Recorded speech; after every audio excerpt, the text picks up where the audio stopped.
और यही 1,80,00,000 को अगर हम भाग दे दें 80 लोकसभा से, तो हर लोकसभा में भारतीय जनता पार्टी का 2,25,000 वोट कम हुआ है। सोचिए, अगर 2,25,000 वोट किसी पार्टी का कम हो जाएगा तो वो क्या मुकाबला करेगी।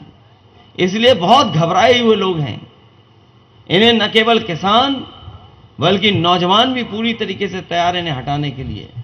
हमें उम्मीद है महंगाई से लेकर के तमाम सवालों को देखते हुए समझते हुए इनको खिलाफ मतदान कर करके आप लोग हटाने का काम करेंगे। ये इलाका तो वो है जहां समाजवादी पार्टी को हमेशा वोट मिलता है और हम देख सकते हैं बहुत सारे अपने पुराने लोग दिखाई दे रहे हैं। आगे तो ज्यादातर पुराने लोग ही दिखाई दे रहे हैं।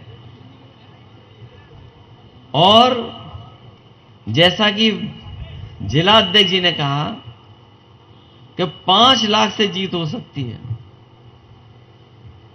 मैंने पूछा कि 5 लाख मत कहो, कुछ कम कहो, लेकिन जो बात उन्होंने रखी और जो गणित मुझे समझाया, मैं समझता हूं अगर उसी तरीके से मतदान हो जाएगा तो 5 लाख के आसपास भी बड़ी जीत हो सकती है।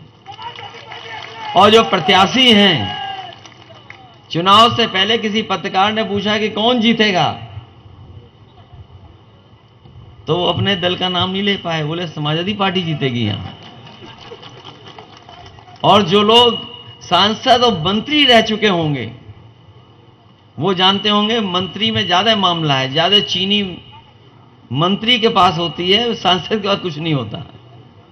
तो जो मंत्री है वो तो बस हाजिरी दे रहे हैं बीजेपी की, वो चुनाव नहीं जीतना चाहते, वो बस हाजिरी दे रहे हैं, उन्हें मजबूरी में लड़ना पड़ रहा है। वो चुनाव नहीं लड़ना चाहते थे। शुरू में तो कोशिश की उन्होंने कि कुछ लोगों को फोन पे ही धमका दें, कुछ मामला बन जाए, लेकिन नामांकन के बाद वो भी महसूस कर रहे हैं कि अब कुछ बचा नहीं, यहां पर कुछ बचा नहीं उनके लिए। और बचता भी कैसे, बताओ, उत्तर प्रदेश की सरकार ने कौन सा ऐसा काम कर दिया जिसके तहत वोट मिल जाए? केवल राशन के सहारे। अभी आपका गेहूं पूरा खरीदा नहीं खरीदा या खरीदा जाएगा, क्या एमएसपी मिल पाई किसी किसान को? और एमएसपी तो दूर, जो स्वामीनाथन ने फार्मूला दिया था या बीजेपी ने जो कहा कि हम किसानों की आय दोगुनी कर देंगे, क्या गेहूं में आपकी पैदावार को क्या कीमत मिलेगी? और सब प्राइवेट कंपनियां खरीद रही हैं। ये जो बड़ी बड़ी कंपनियां बन गई हैं, आपके माध्यम से सीधा उनके पास अनाज पहुंच रहा है।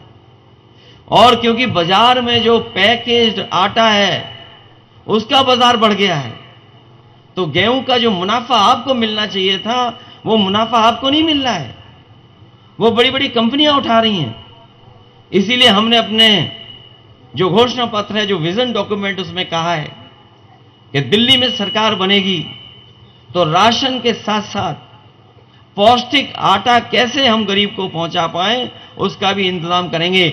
आटा के साथ साथ डाटा भी फ्री देने का काम हम लोग करेंगे, क्योंकि बिना डाटा के मोबाइल नहीं चल पा रहा है। और कोरोना के समय पर, जब कोरोना था 2 साल सब कुछ बंद था, तो आपका मोबाइल या लैपटॉप ही काम आ रहा था।